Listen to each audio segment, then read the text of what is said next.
Water, the second most vital element needed for life. So the number one vital element needed for life is oxygen. And that's not a surprise, is it?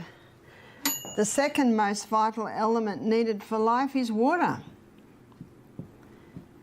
You can go 3 minutes without oxygen. You can go a couple of weeks without water.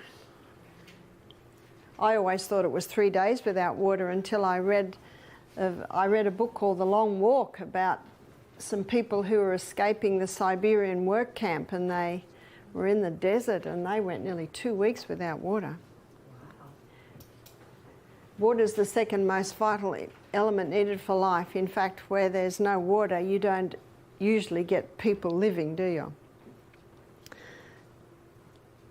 I always say to people, how much water do you drink? And these are some of the answers. I don't like water. If I drink water, my feet swell. If I drink water, I'm going to the bathroom all day. Those last two answers tell me that the water's not getting inside the cell. So how do we get the water inside the cell? We have to go to the third most vital element needed for life, and that is sodium. The fourth most vital element needed for life is potassium. So let's go back to sodium. In nature, we find the highest amount of sodium in seawater. And seawater contains 92 minerals. Of those 92 minerals, 30%, approximately 30% is sodium. And of those 92 minerals, approximately 50% is chloride.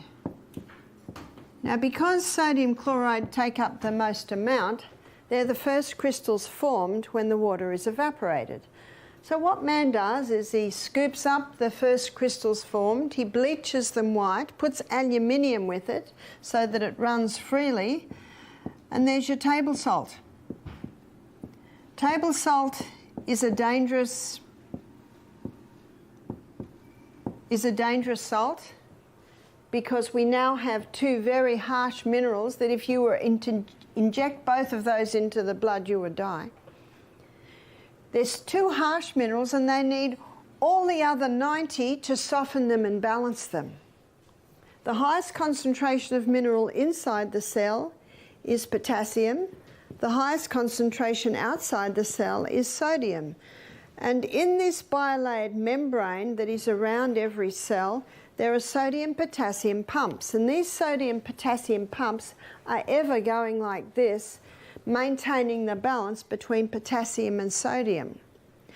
But when someone's not eating enough fruits and vegetables, and that's where you get most of your potassium, and they're putting table salt on everything far too much, what happens now is sodium levels rise,